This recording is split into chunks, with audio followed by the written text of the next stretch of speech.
Hi guys, good morning. So, for today's video ay nakahiram ako ng cellphone kay ate guys kasi sira yung cellphone ko. So, meron akong papasagutan ngayon sa dalawang bata. Oh no! Meron silang exam ngayong araw. So, ito game. Legit talaga to guys.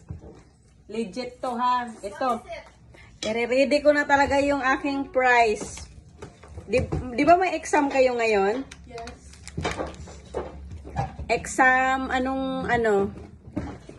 Kyle, may exam siya kasi today is Friday, so maaga sila. So, una, 100 muna ha.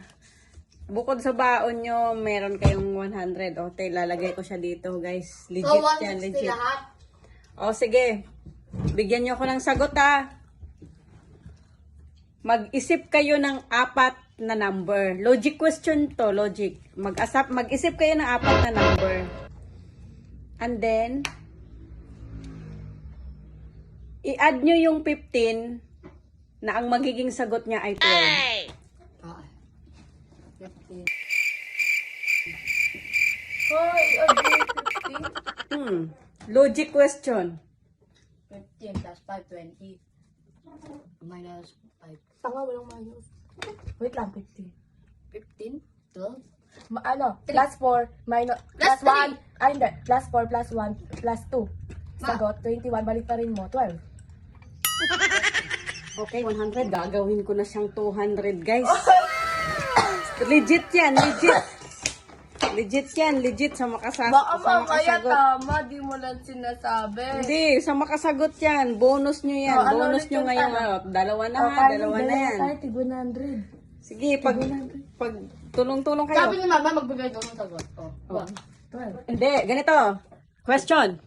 Ha, exam nyo ngayong araw. So, bubulay ko muna yung utak nyo ha. 1 plus. Ito, makinig kayo sa question ko. Mag-isip kayo ng 4 na number.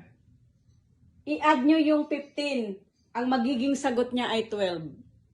4 times 3. 12. Oh. Walang times. Plus. I-plus nyo yung 12. Ay, i-plus nyo yung 15. Oh, no! Ang magiging sagot niya ay 12. Ano? Dapat maging sagot natin 112. 3, 112. 3, 2, 1.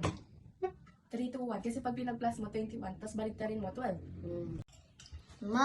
Negative 3 na. So, copy tayo guys. O ano, may sagot na? Negative 3. Oh. Negative 3. Bawal. Hindi pa nahulahan ng dalawa mong kapatid yung tanong ko. O ikaw tatanungin ko rin. May price yan, 100 lang ha.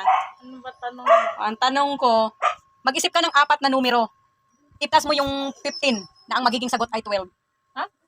Plus 15? O, logic question yan, logic question. Mag-isip ka ng 4 na numero lang ha. Tapos, ang magiging sagot, i-plus mo yung 15. Tapos, ang magiging sagot niya ay 12. Mag-isip ka ng numero. 30. Dapat 12? Dapat 12 ang magiging sagot niya. Game. Alexa! Lek! May sagot ka na, Lek? Ano na yung sagot mo dun sa tanong ko? Magbigay ng 4 na numero. I-plus mo yung 15. Ang magiging sagot ay 12. Explain, dali! Oh, may 100. Di pa nagbabago yung ano. May 100 yan. Nati! Ginamitan na niya ng mahiwagang calculator, guys. Are, di pa rin niya makuha-kuha yung tanong ko, Ay, di niya pa rin makukuha yung sagot. Lek, ano na? May sagot ka na? Napakasimple ng tanong ko. Magbigay ng 4 na numero, i-plus ang 15, at ang magiging sagot niya ay 12. So, yung 4 na numero na yon, yun yung ibigay mo sa akin, na i-add nyo sa 15 para ang magiging sagot niya ay 12. O, di ba? Ano? Sayang yung 100, legit yan. 1200 nga eh. 1200. 1 plus 2 plus 0 plus 0 1 plus 2 plus 0 plus 0, 3 plus 15. Ilan yun? negative 3. O, negative 18 yun. Negative 3 plus 15. 12. Gumamit ka ng minus doon ha. Minus mo yung 15 ha. Ulala. Bakit? Bawal ba yun? Oo, bawal gumamit. Add nga di ba? Add. Ano na? Guys, baka alam niyo yung sagot. Patulong na lang sila. Logic question. Mukha ako lang nakakaalam ah. Uulitin ko yung tanong. 11:45!